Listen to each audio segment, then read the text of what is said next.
Good and godly day everyone. Thank you for clicking and watching this video. This is my fifth video featuring math review questions for those who will be taking the licensure examination for teachers, civil service, and other related tests. On this video, I'm going to feature basic and intermediate concepts in mathematics and some quick and easy strategies to solve these problems. So without further ado, let's get started. For our first problem, it says here, Nelia takes 3/4 hour to dress and get ready for school. It takes 4/5 hour to reach the school. What is the latest time that she can jump out of bed in order not to be late for school? Choices are A. 6:42, B. 6:27, C. 6:57, and D. 7:02 a.m. To solve this problem, firstly we need to add the time that she spent for the two activities, dressing up and traveling to school. So for dressing up, it's 3/4 hour plus traveling to school, that's 4/5 hour. Adding these two, I'm using here the butterfly method, which is originally a technique in Vedic mathematics. Cross multiplication, multiplying the numerator of the first fraction and the denominator of the second fraction. So that should be 3 times 5, and that gives me 15. And the other one is multiplying the numerator of the second by the numerator of the first, so a denominator of the first. That should be 4 times 4, that's 16. Adding the two products, 15 and 16, divided by the product of the denominators, which is the product of 4 times 5, which is 20. So 15 plus 16 is 31. 4 times 5 is 20. The answer is 31 over 20, and that's in improper fraction format. Converting that to mixed number, that's 1 hour and 11 over 20 minutes. So after getting 1 hour and 11 over 20 minutes, we need to convert it into the standard hour and minutes format. So here we need to multiply 11 and over 20 by 60, since 1 hour is equal to 60 minutes. So multiplying 60 and 11 over 20, I canceled out the zeros of 60 and the denominator 20. So I have here 11 over 2 times 6, and that 6 times 6 is 6 times 11 is 66, over 2 or divided by 2 is 33. So the time in standard format is 1 hour and 33 minutes. So to get the answer, which is the latest time that she needs to go to school in order not to be late, is to subtract 1 hour and 33 minutes from 8 o'clock. Doing that, so 8 o'clock minus 1 hour, that's 7 o'clock, and subtracting 33 minutes from 7 o'clock, that should get us to 6 o'clock and 27 minutes, or 6:27 in the morning.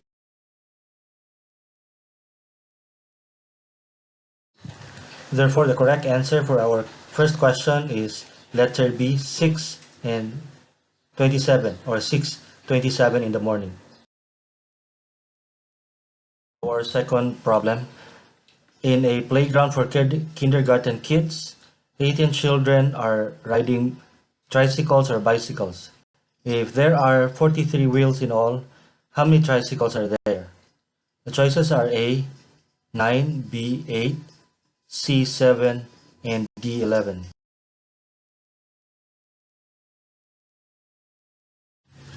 Solving this problem using the standard math tools, particularly algebra. First, we need to check our given. We're given with 18 kids, so 18 number of children, and with 43 wheels. Now this problem is like the chicken and pigs problem. Chickens and pigs problem. And we also know that there are 3 wheels in a tricycle and 2 for a bicycle. And with that, we can let a variable, in this case I used x, this is the most common variable in algebra. So I let x to be the number of tricycles, and of course 18 minus x would be the number of bicycles. Why I said of course? Because since there are 18 kids, and obviously there are only 18 possible number of tricycles and bicycles. So if I have x number of tricycles, then the remaining number would be the number of bicycles, which is the difference of 18 and x. So and then moving on, need to have an equation. So the equation for that is I need to add the number of wheels of bicycle and tricycle, and that should be equal to 43. So since there are 3 wheels in a tricycle, so 3 times x would be the number of tricycles, plus 2, this is for bicycles, 2 times the number of bicycles, which is 18 minus the quantity of 18 minus x, and all equal to 43. Simplifying this equation, I should have 3x plus, what is 2 times 18? That's 36. And 2 times negative x, that's negative or minus 2x, and all equal to 43. Combining similar terms, 3x and negative 2x, 3x plus negative 2x is simply x. X plus 36 is equal to 43. Now, using the subtraction property of equality, and some say transposition, adding negative 36 to both sides, I should have x is equal to 43 minus 36. Hence, x is equal to 7 number of tricycles.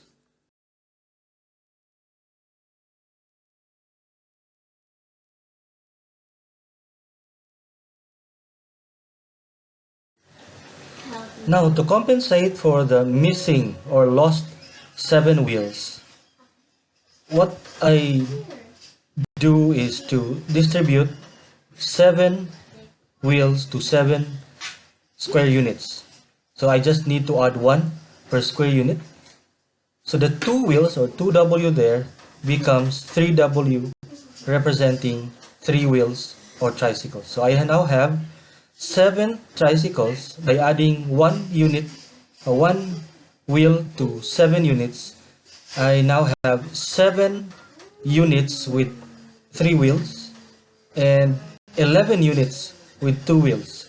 Hence I have 7 tricycles and 11 bicycles. Using the ever-reliable direct substitution strategy, we go to our choices and substitute the value or values of our choices to our equation. Now, recall that our equation is 3 times the number of bicycles, tricycles I mean, plus 2 times the number of bicycles is equal to 43. Now, why do we use 3? Because that's the number of wheels in a tricycle. So 3, number of wheels of a tricycle, times the number of tricycles, plus 2, that's the number of wheels in a bicycle, times the number of bicycles. So we go first to letter A. A is 8. It means 8 tricycles. So if we have 8 tricycles, we should have 10 bicycles, because we need to have an 18 number of bicycles and tricycles. So we multiply 3 times 8, that's 24, plus 2 times 10, that's 20, and adding 24 and 20, we get 44. 44 is not equal to 43, hence letter A is not correct. Let's go to B. B is 9, means 9 tricycles. If we have 9 tricycles, we also have 9 bicycles, because 9 plus 9 is 18. So we multiply 3 by 9, the total number of tricycles, plus 3 plus 2 times 9. So 3 times 9 is 27, plus 2 times 9 is 18. That gives us 45, and that's not equal to 43 neither. Let's go to C. That's 7. If we have 7 tricycles, we must have 11 bicycles. So 3 times 7, that's 21, plus 2 times 11, that's 22. adding 21 and 22, we get 43. So this is the correct answer because this equation gives us 43 wheels.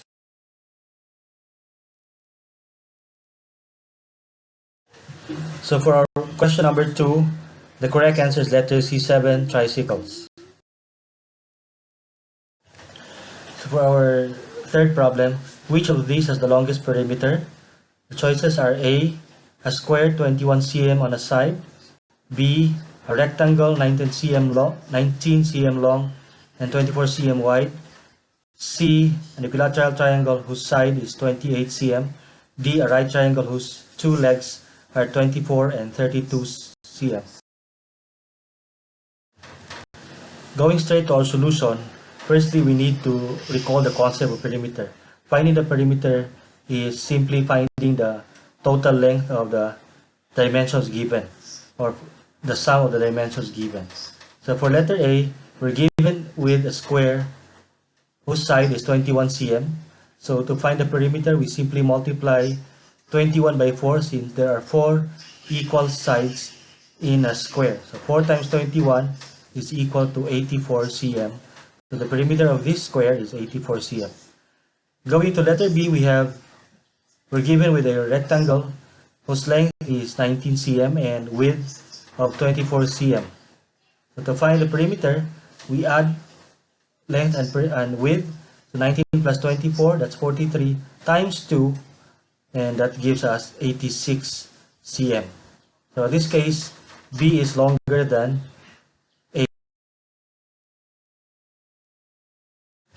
Moving on to our third option, that's letter C, we're given with an equilateral triangle whose side is 28 cm. So we know that an equilateral triangle has 3 equal sides. So we simply multiply 28 by 3. So 3 times 28 is 84. That's 84 cm, the perimeter of this triangle. And for our letter D, this is a bit complex because here we're given with a right triangle whose two legs are 24 cm and 32 cm long.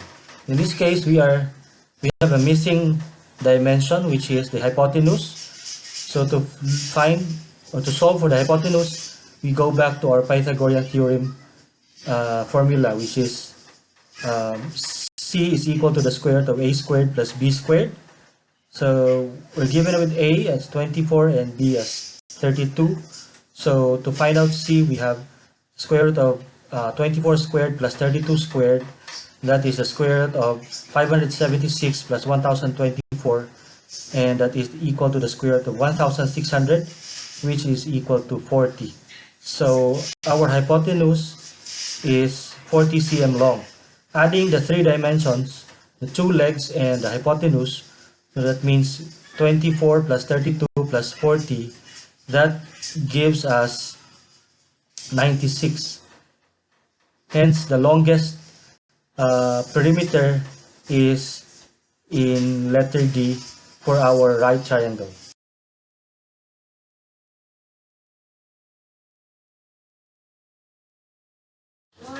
As I bid you goodbye, I'd like to say thank you for watching this video. If you find this useful, please subscribe and share this with your friends.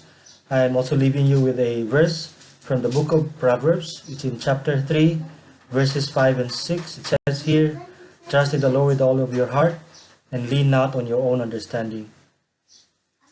In all of your ways acknowledge Him, and He will make your path straight." Thank you, God bless you, and see you next time.